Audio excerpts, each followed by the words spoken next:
Yeah, so the Tor box is, we call it the hammer, and we're gonna go through a little bit all the things that you can do with a router like this.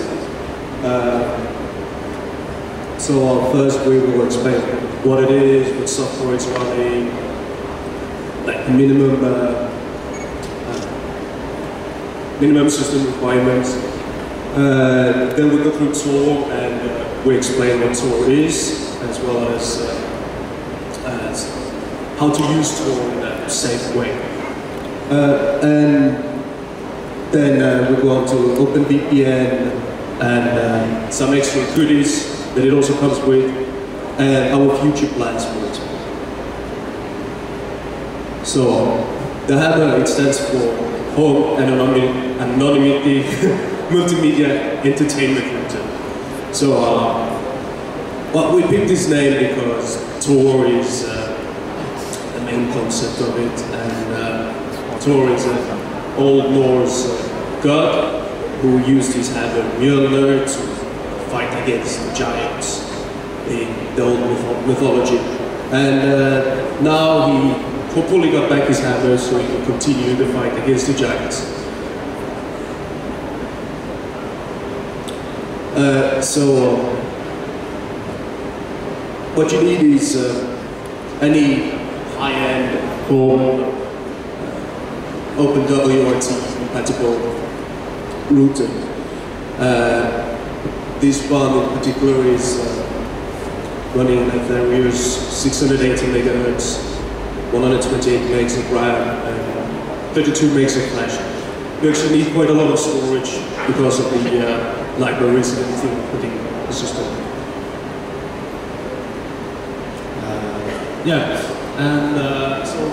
Basically on this router we installed OpenWRT, which is a micro-embedded Linux distribution, and we would Tor, OpenVPN, and a couple of other goodies we have for make your life easier as a router.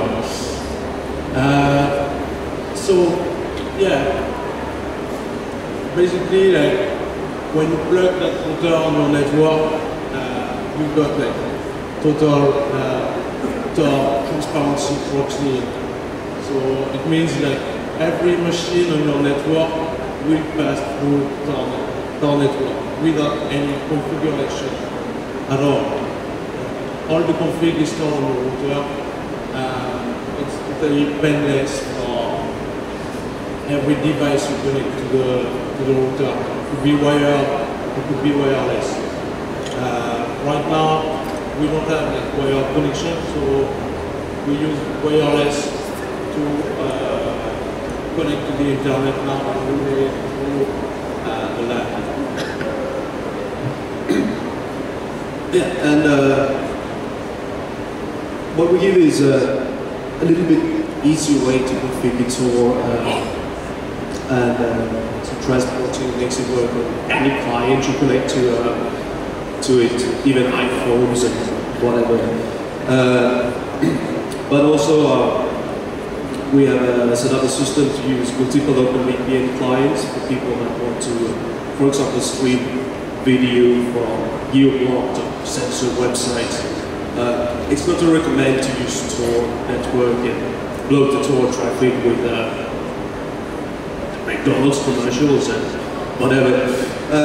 So that's why we also have a very good system for OpenVPN. Then there is some other magic, like you can bridge with the help of OpenVPN and other technologies, you can bridge your LAN to maybe you live in two locations, so you are on the same LAN, but remotely on a bridge to the internet. And also we have some priest-to-priest capabilities.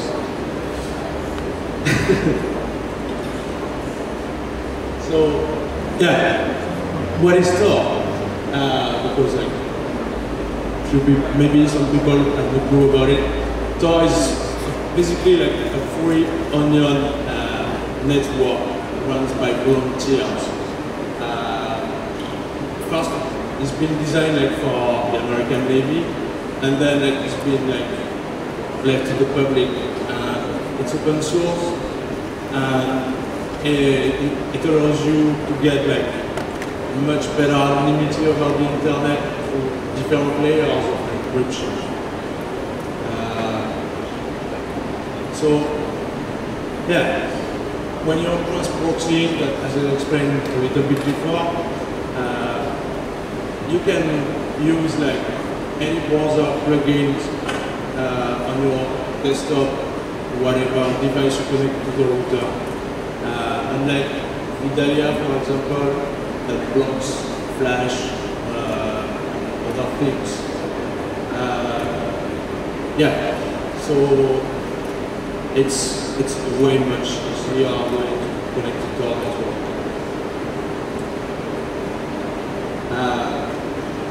I think also when you use Tor, there are some issues.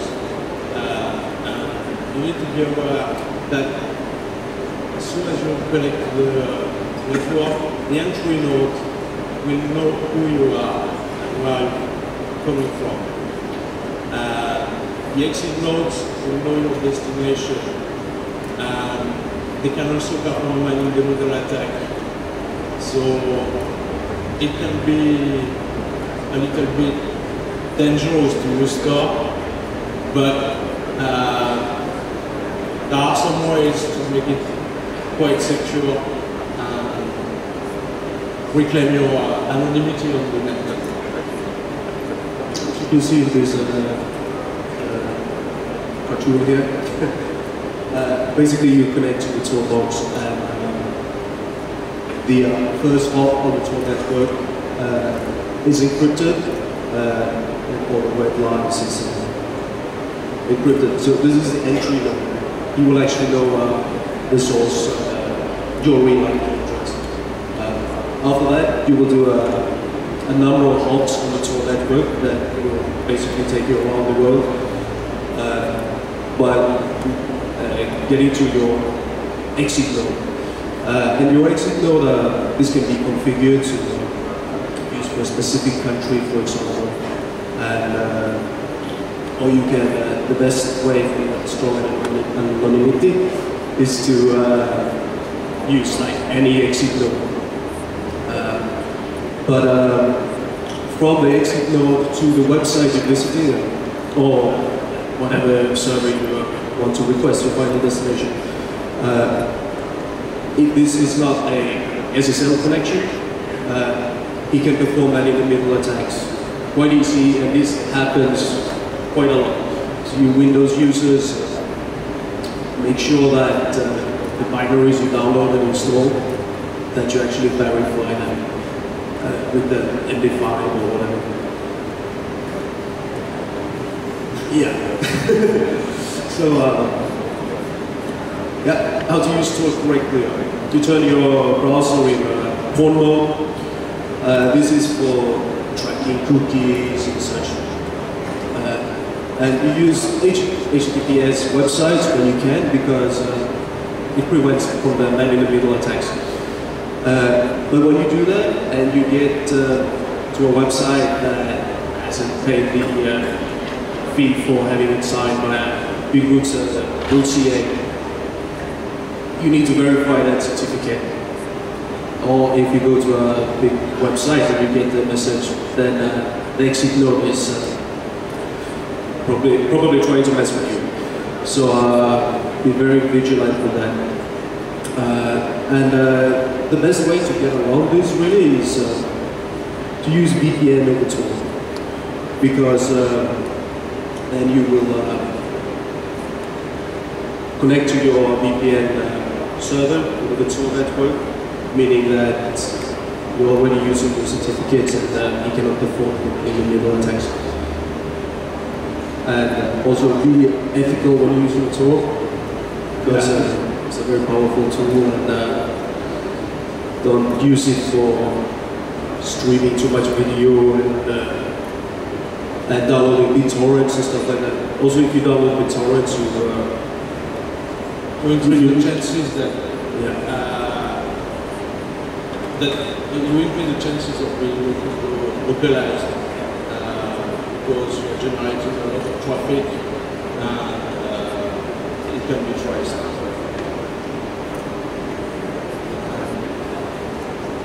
Yeah, so on the web UI we made like for I don't know, maybe some of you know an application called Medallia, trying to recreate a little bit functionalities of it. But we also implemented some custom made things to make your life easier. But you want to visit a Canadian website or that is geo-blocked, you can select the country you're exiting. So makes you able to visit all geo-blocked content. It's particularly interesting for journalists who are going to dictatorship countries where the internet is censored. They can access all the information they need using the Tor. And also the services you run on, there's a transmission client. This one will by default not be using Tor, so you can control it both on the interface that the client is connected to, along with the user that runs the service. It's basically just IP tables configurations, but it's also done in a quite nice way. But one interesting thing is real-time control, Tor control port. Normally, you telnet to this port and you can do real-time configuration of Tor. We have, with the help of Guard, SQL Guard there, created a web interface for controlling this, and where it can be really useful is when you're acting as a relay, and while you're idle, you can just share your bandwidth to the Tor network and it will increase the quality of the whole network. But when you need to use your bandwidth, you easily just take it down to speed, and your relay will be quite slow, and you can use your own bandwidth.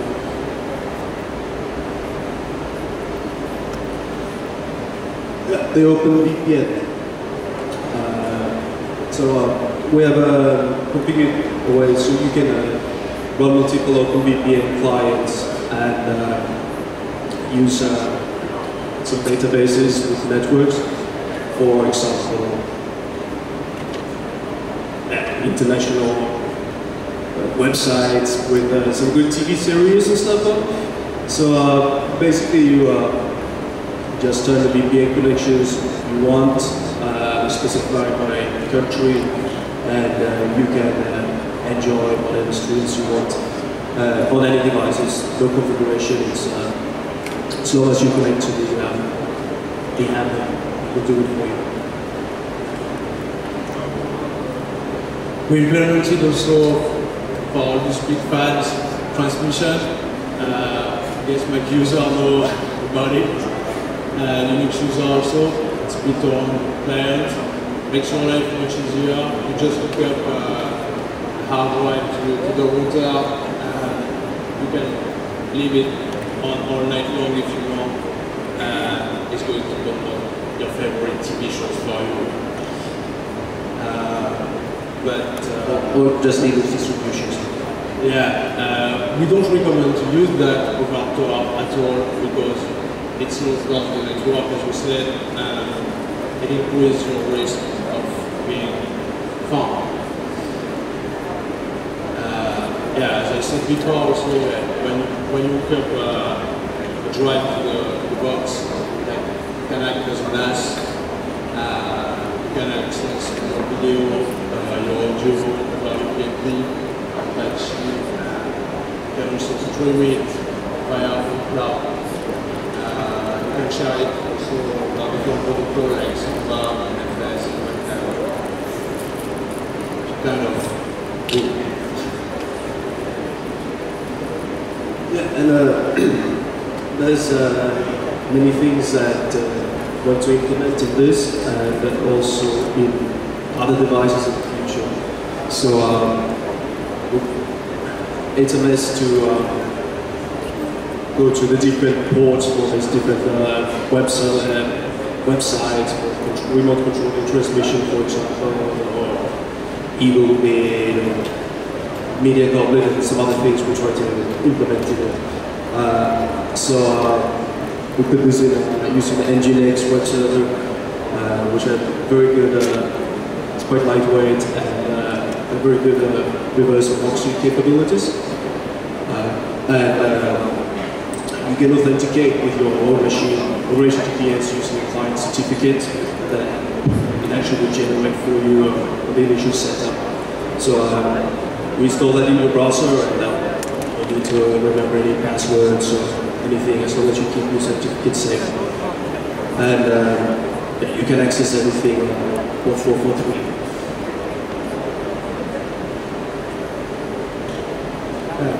So in the future, the way we see it, we'd like to do an SDK for the box.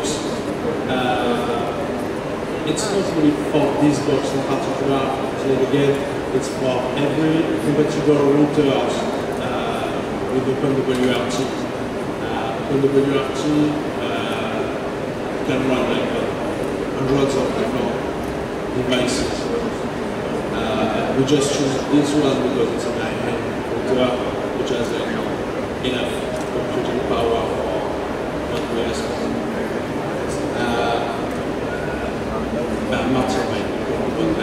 Yeah, it's like the purpose of working on this project is to let people get an alternative to the cloud services, basically because I mean you're using Google Docs and whatever. All this information is stored, you have no control over it.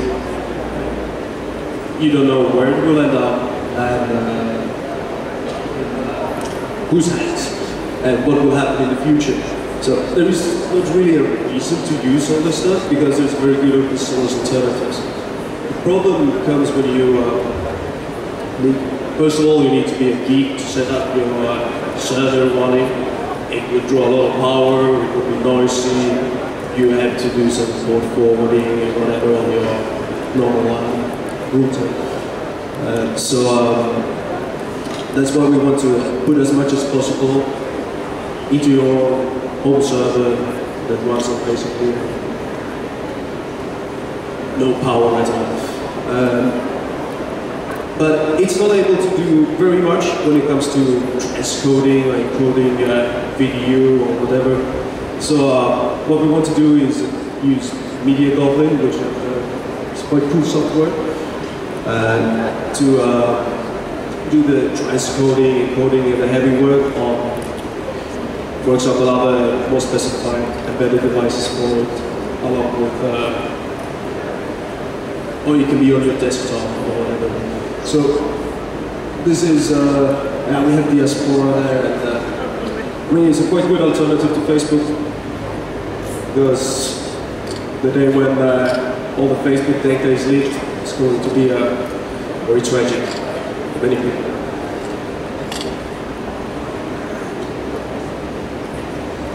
So yeah, we're going to be a little bit in advance timing.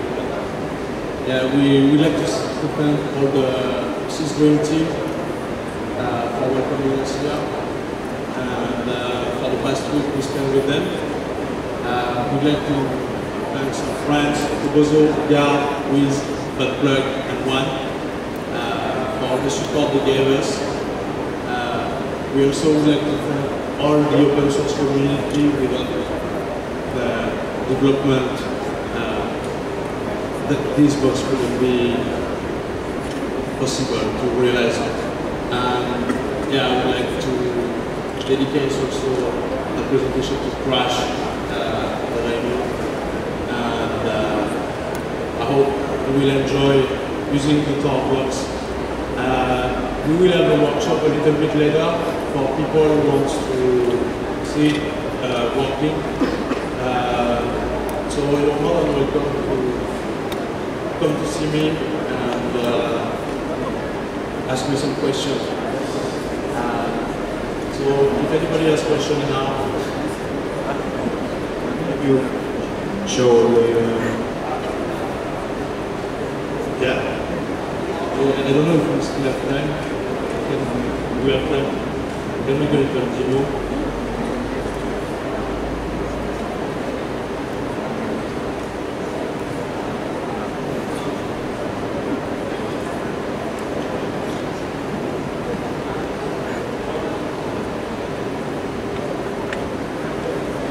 So on the screen now, you have like part of the admin interface where you can like network, select like different interfaces. You can also, as you said, select the country you want to exit in, and also like the country you want to enter. I'm sorry, I have only one right now because we're coming from Thailand and we use this one.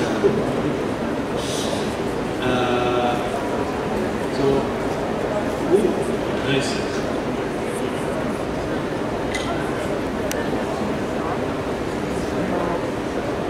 So as you see, now we are exiting in the United Kingdom.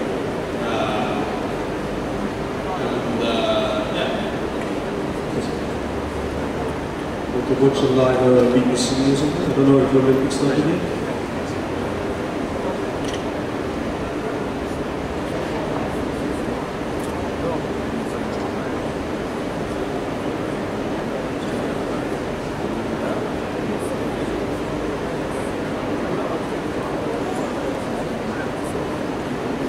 Look at time.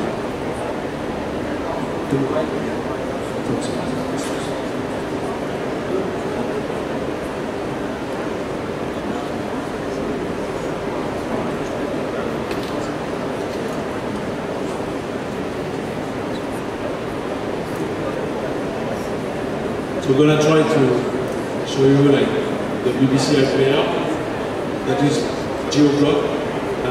You cannot access it with forms or in any other.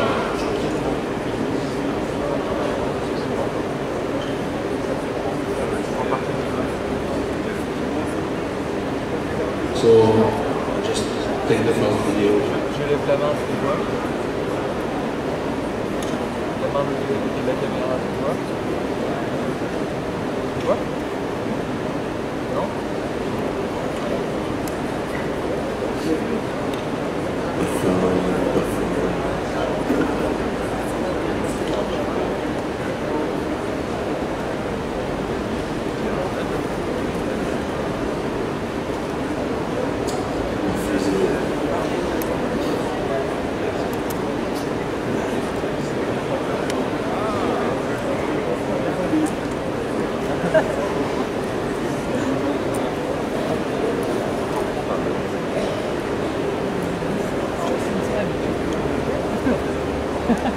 Après tu te dis les 30 mégas tu les sens dans ces 80 points.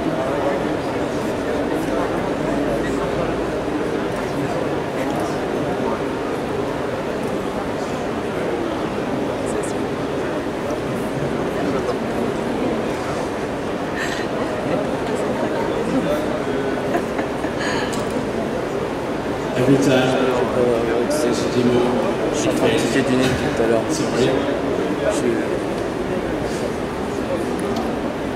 Je reprends en mode Skype, toujours pour ne voir rien. Ah ouais. Les deux. But the network is not very fast now, but yeah, it works. The reason why web browsing, when you use a specific strict text approach, is a bit slow is because you open quite many connections, and when you have limited the number of exit nodes to use, it will actually queue up before scanning anything. But you can pull down a stream usually quite fast. It also depends on how crowded it is right now, but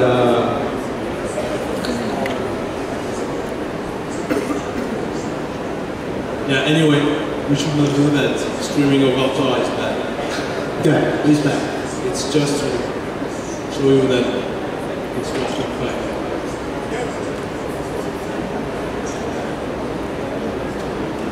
Okay, so that's it for us. Does anybody have questions? I have a question for you, because a few years at the DEF CON in Las Vegas, a hacker introduced a hacking technique which allowed to capture SSL traffic on the Tor, as an onion Tor router. What he does, he was using a tool which is encrypted in Python, which is SSL strip. And SSL strip removes HTTPS URLs and transform it in HTTP URLs. And I would like to know if you integrated this kind of hacker tools in your box.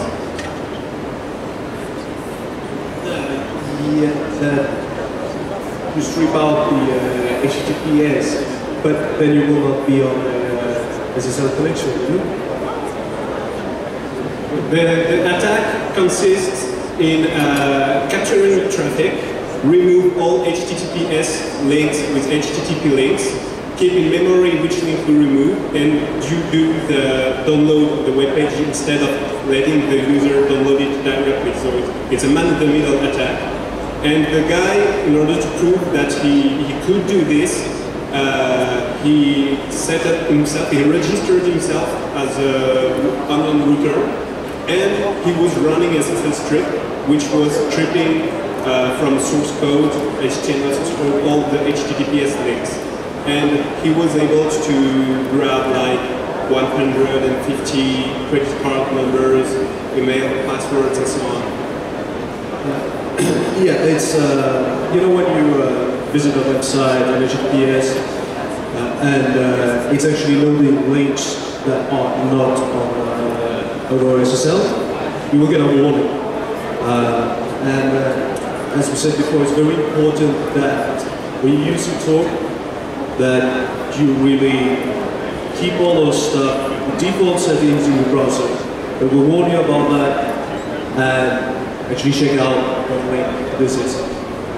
So it's that's what you need to be careful when using Tor.